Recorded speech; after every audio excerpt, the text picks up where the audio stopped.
Hi, friends. Miss Shirley's here. Thank you for joining me again. We are going to continue reading our book, Judy Blume, on our chapter 2. So please sit back and listen. That night, Andrew had trouble sleeping. He kept thinking about freckle juice. Maybe the reason no one in his family had freckles was because no one knew the secret recipe. If he had never even heard of freckle juice, then how could they have any freckles? It figured. He's thinking about what she said earlier. Andrew didn't like the idea of paying Sharon for anything, and 50 cents was a lot of money.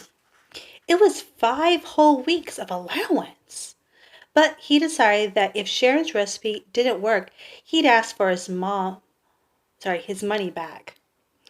It was easy. The next morning, Andrew turned the combination of his safe bank to just the right numbers, 4 on top and 0 on the bottom.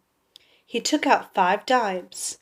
That is 10, 20, 30, 40, 50. We'll be learning about money very soon.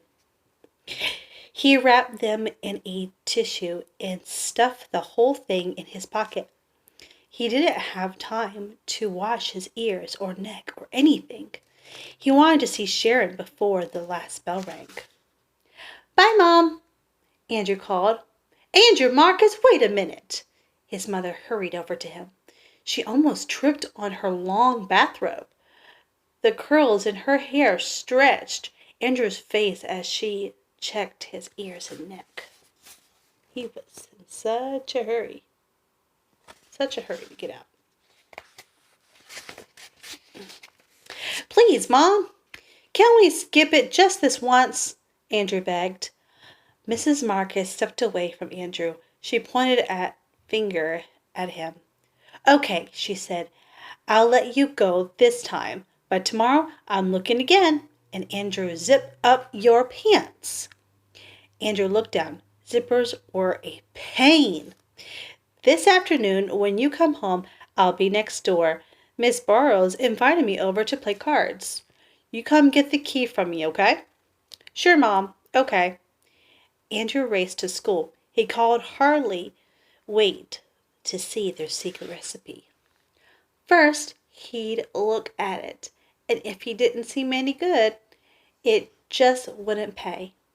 Sharon was already at her desk when Andrew arrived. He went right over to her.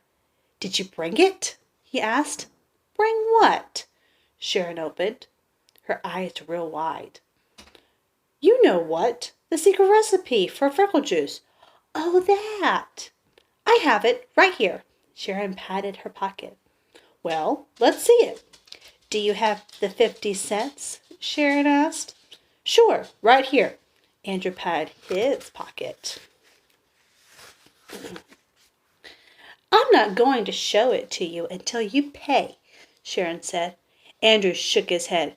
"Oh, no! First, I wanted to see it." "Sorry, Andrew.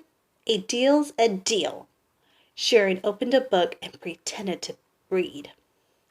"Andrew Marcus," Mrs. Kelly said, "will you please sit down?" The second bell just rang. "This morning we'll begin with arithmetic. Nikki, please pass out the yellow paper. When you get your paper, begin working on the problems on the board." Andrew went to a seat. Then he took the tissue with the 5 dimes out of his pocket. He held it near the floor and aimed it toward Sharon. She sat in the next row. Sharon stuck out her foot and stepped on the tissue.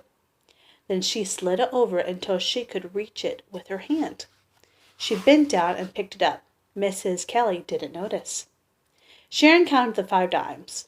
Then she took a piece of folded paper, which was white, out of her pocket and threw it to Andrew. There's the exchange.